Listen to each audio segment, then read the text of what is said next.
I'm Christina Major. And I'm Rom Colthoff with the SpiderForest Webcomic Collective. And you're listening to the True North Country Comics podcast.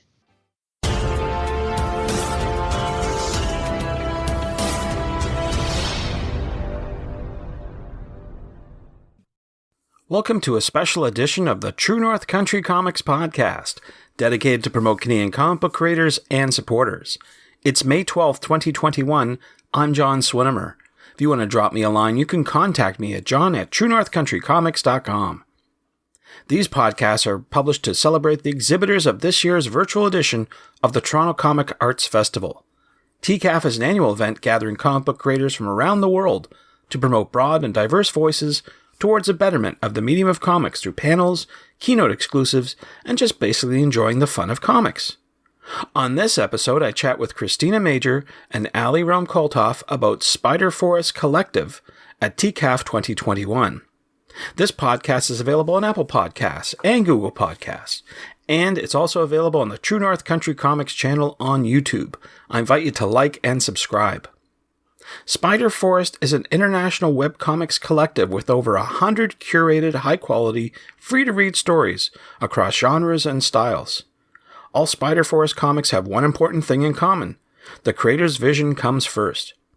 Established in 2004, their members come from many countries including Canada, Finland, Iceland, India, Ireland, Poland, Portugal, Russia, United Kingdom, and the United States.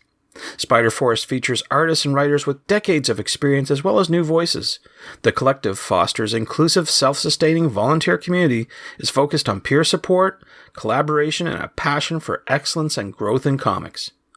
And so, without further ado, here's my chat with Christina Major and Rom Colthoff about SpiderForest Collective at TCAF 2021.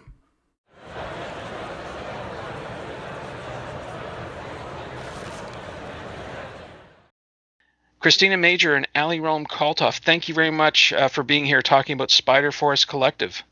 Oh, it's so good to be here. Yeah.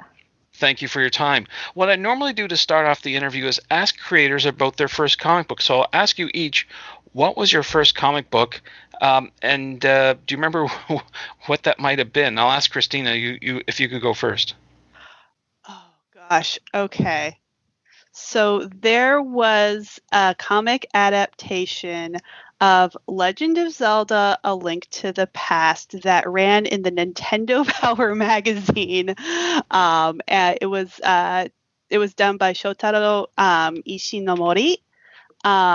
And it was like a manga adaptation, but we didn't know it at the time. They just ran it in the early 90s in Nintendo Power, and I often look to that as the first comic book because growing up in the 80s and 90s, there weren't a lot of kids comics for me to really latch on to. It wasn't the American comic space wasn't really grabbing me yet, but that was kind of some early manga that was coming into America.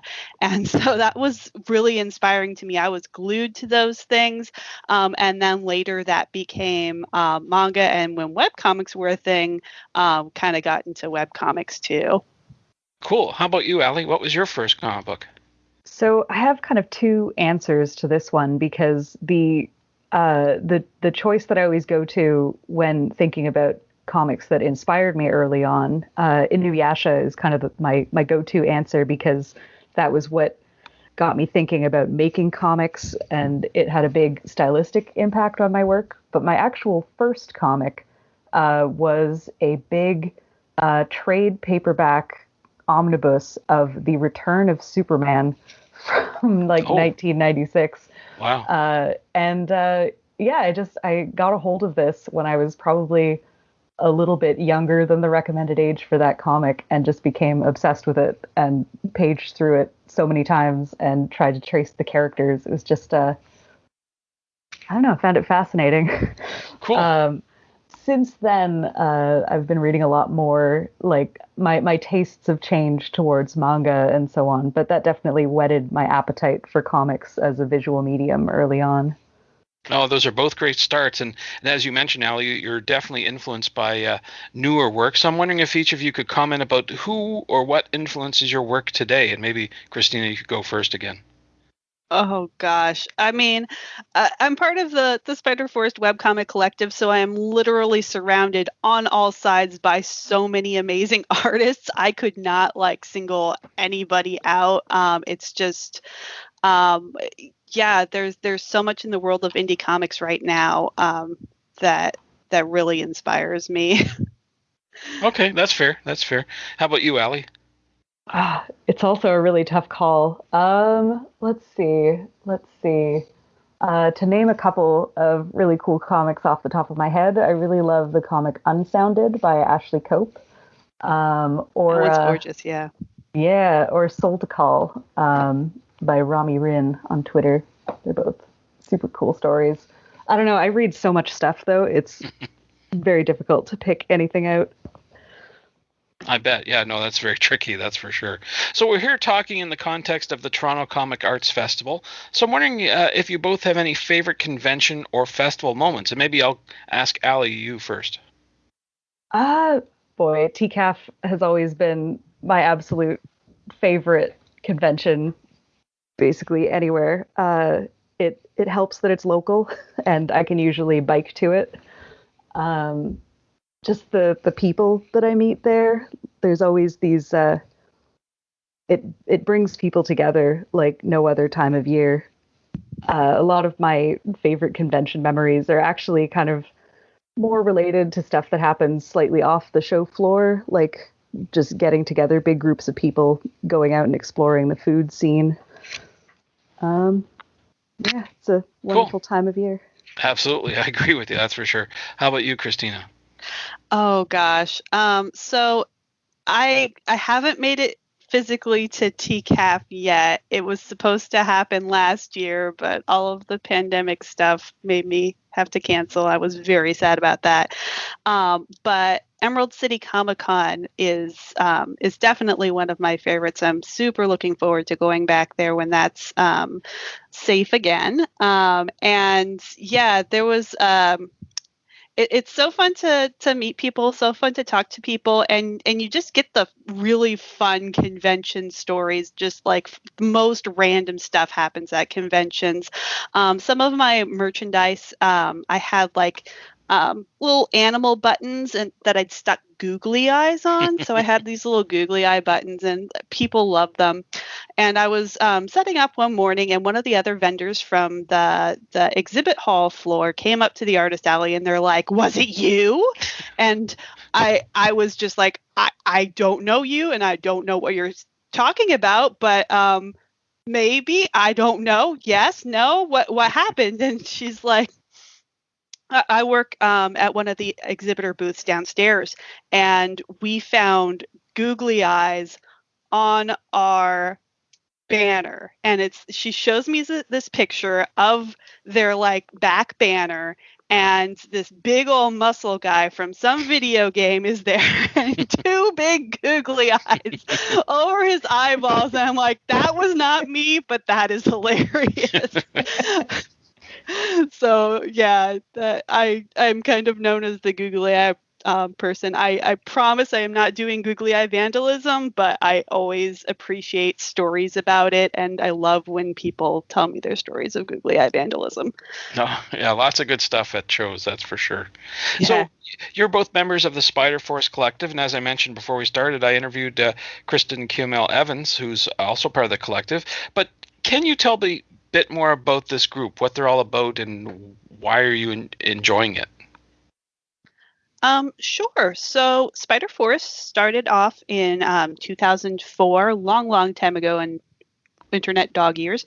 And yeah, we have about 100 creators who come and go and start their webcomic series and are really looking for a community to talk to. So we're really community focused. We're all about promoting each other's work, sharing tips and tricks and tutorials. We do a annual anthology comic anthology where we all come up with short comics, and we collaborate on that and kickstart that every year. And yeah, every year we have an application season where all of our members kind of vote on applying comics, and we welcome in new members, and that's a really exciting time that's going to be happening next month. So yeah, if you make web comics and you are interested, absolutely stop by SpiderForest.com. We'll have some information about like getting notifications when everything opens up for applications. And even if you're not interested in joining, sometimes it's not your thing. We have like a Discord chat and a forum that's open to everyone, and it's a really good place to kind of talk to other people who understand the struggle, understand the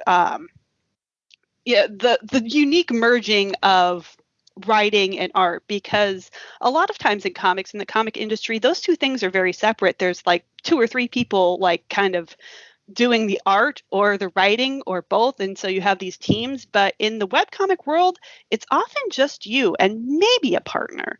So you're wearing a lot of hats. You're trying to do marketing, you're trying to do writing, you're trying to do art, you're trying to improve all these things at the same time. And it's just really, really nice to be able to talk to other people who are in the same boat, who can show, have recommendations for where you can host your comic, or what CMS to use, or how to wrangle social media, or how to draw horses, or just anything that comes up into your mind, or just chat and just say hey. So yeah, we're just a really friendly community, very open, and yeah, we love talking to people. That sounds like a great effort, that's for sure. Are you mainly just in North America? We are all over the world. Oh, wow. Yeah, we have members in Canada, we have members in the United States, we have members in Europe. Do we still have somebody in Canada, in China? I think the person in China moved, but like India, Germany, just like because it's all internet based, we really can offer this kind of thing to anyone and everyone who's making, who's kind of doing the same thing we are. So it's really fun to be able to just collaborate that way, and especially in this period of time where we're really not having the in-person communities that we used to have. It's just been such a nice thing to say, yeah, we can rely on this internet-based community while we're working through COVID. Absolutely. No, that's a great effort, a great idea for sure. So we're here talking about the Toronto Comic Arts Festival. So I'm wondering what specific projects, books you're promoting at the show. So at the TCAF SpiderForest webfront, we have 3 of the anthologies that the collective put together kind of on its own. Every year, for the past 4 years or so, we've been producing these volumes, which are, I guess, between 130 to 200 pages. Kind of varies depending on how many members participate and how long all the stories are. And we kickstart them each year. So the first one was just themed around spiders and forests, as kind of a tester to see, how we could get this whole project moving. The second one is a gallery of rogues centered around thieves, ne'er-do-wells, all kinds of roguish individuals, however people chose to interpret that term. And then the third one, Haunted, is a collection of ghost stories. They all were put together by the collective's members, and then funded through Kickstarter. There's actually a 4th volume, which is on the way, which is not available at TCAF this year, unfortunately, but hopefully by next year we'll have that one ready, and maybe a 5th book as well. Wow. It sounds like there's a lot of work to choose from, that's for sure. So it's a great reading material, I'm sure. In addition to the anthologies that are collaborative efforts between the whole collective, we do also have work from a handful of other members of the collective itself, including both Christina and myself, because we have our own webcomics, which we put into print. So people can pick those up through the show or browse the works of a few other members.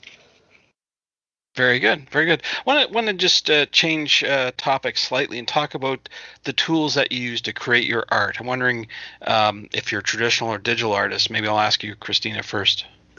Yeah, I'm pretty much 100% digital. I've got my little Wacom tablet here, and I use Clip Studio as software. It's very highly recommended if you're still on the Photoshop boat. Like, get over to Clip Studio. It's a lot of fun.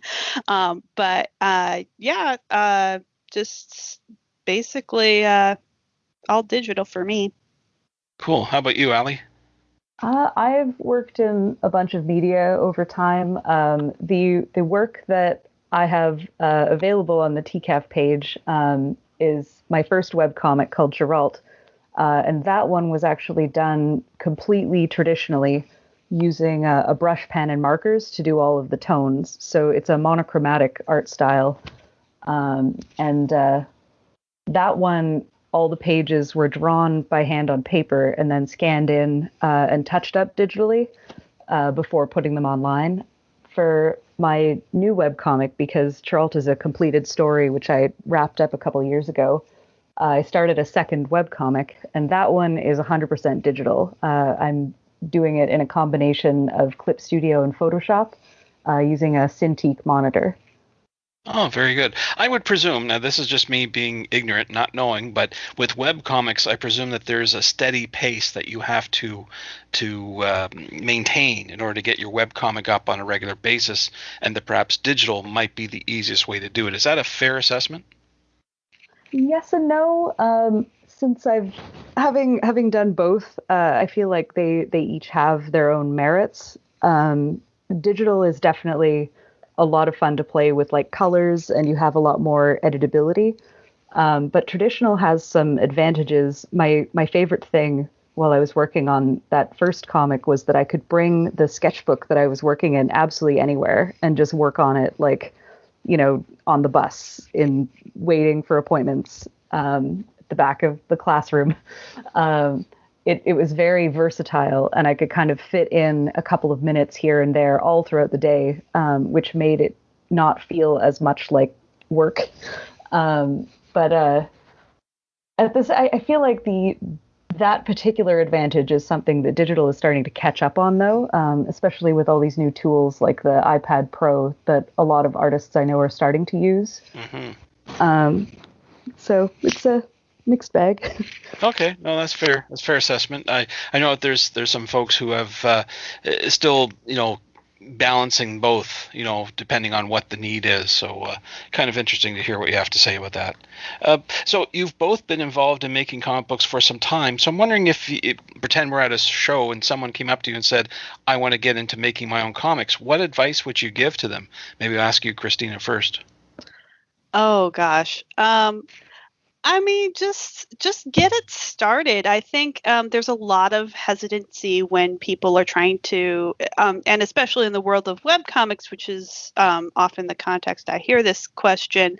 You're doing the writing, you're doing the art, you're trying to like plan the world building or something. If you're doing like a genre type comic like fantasy or sci-fi or something like that, so you're trying to plan your magic system, or you're trying to plan your characters and your character bible and stuff like that, and a lot of that isn't really as necessary as developing your stamina for things, because the honeymoon phase of making a comic kind of ends once you've got your favorite scenes out of your head and your pieces on the table, and so what I really think that people need to be considering is just kind of figuring out what making comics looks like in your life. Like Ali was saying, are you kind of, do you have a little time on the bus? Maybe you can be doing stuff on the bus. Do you have, specific hours of the day? Do you have kids or something like that?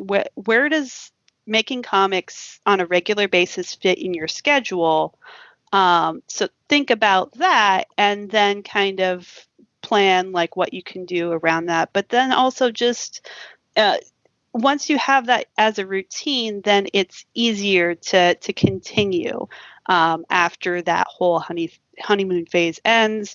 And I think also a lot of people try to wait until they're good enough to start a comic. And the fact is you'll never be like good enough to start the comic because you're always getting better. The more you do comics, the better you will get. So just jump in and start your comic and you'll learn so much more on the way than you will in this like preliminary planning stage.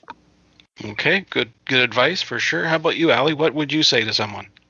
So there's one piece of advice that I hear a lot, which is for people to start with a short story, like something manageable that you can kind of finish within maybe a few months to a year, and just kind of have that in your back pocket to give yourself a sort of training period, figure out like how fast you are at making pages. Do you like to work traditionally? Do you like to work digitally? Which I think is a really good idea. I don't think that it necessarily needs to be a short story because for me personally, I've always been inspired by these long running epics, and that was kind of always what I wanted to do. And I had a hard time feeling motivated to really sit down and hammer out a short story. And I kind of had to jump into the deep end with something long. And the thing is, like, you can also just stop. You could start on your epic if that's what you're feeling super duper passionate about at the time. If that's what it takes to get you starting to draw and write and figure out these working methods, like whatever it is that you're feeling the most passionate about, that's just what you should do. That's my feeling on it anyway. Sure, absolutely. Good stuff. So we've been talking about some of the books that'll be on display at the Toronto Comic Arts Festival. So I'm wondering if you could talk about what's next for each of you. Do you have any projects on the go or upcoming that you can talk about? Oh gosh. So I'm still working on my giant epic story, Somnambulist, which is over at somnambulist.com. I just finished my third Kickstarter for my third book. So after all the backers get their copies, I'm going to be putting that online. Hopefully book 4 will be not too far in the future, maybe next year. We have, of course, our SpiderForest anthology for next year, which we'll probably be doing. Well, yeah, I guess it's in the fall of this year. So in the fall of this year, we'll be kickstarting our next anthology, and the theme is creatures. So so that there's a lot of fun stories coming out already. Our collective members are working on it.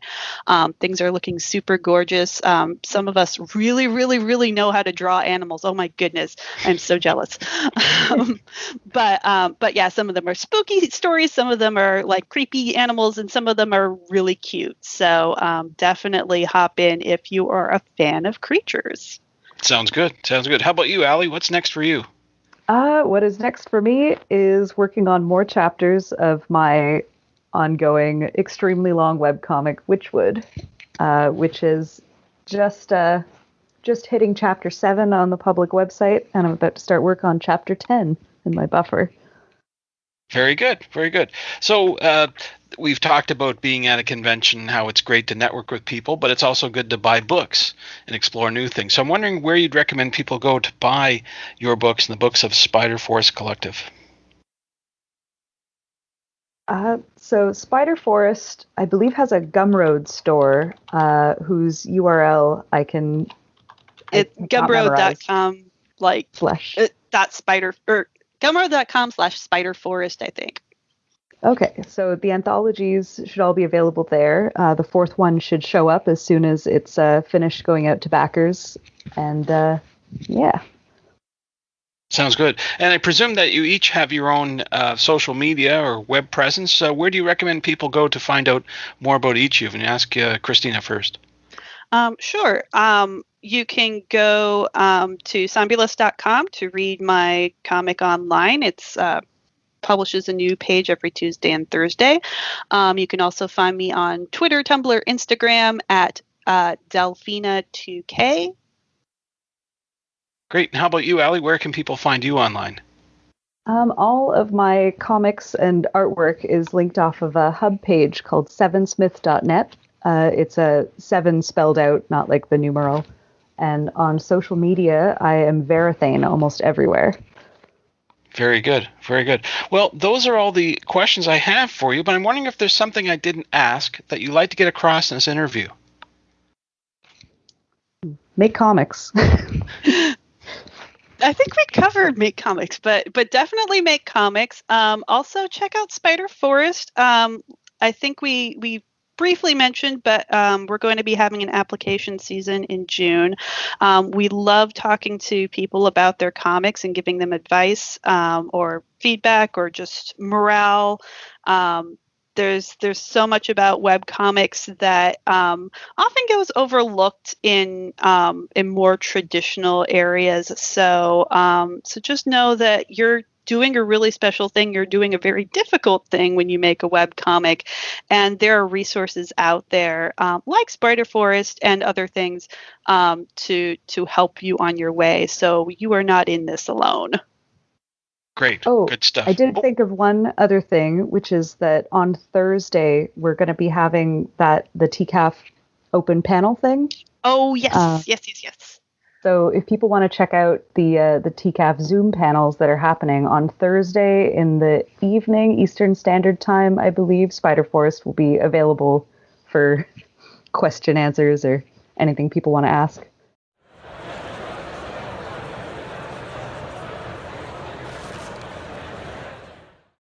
Thanks to Christina and Allie for the chat.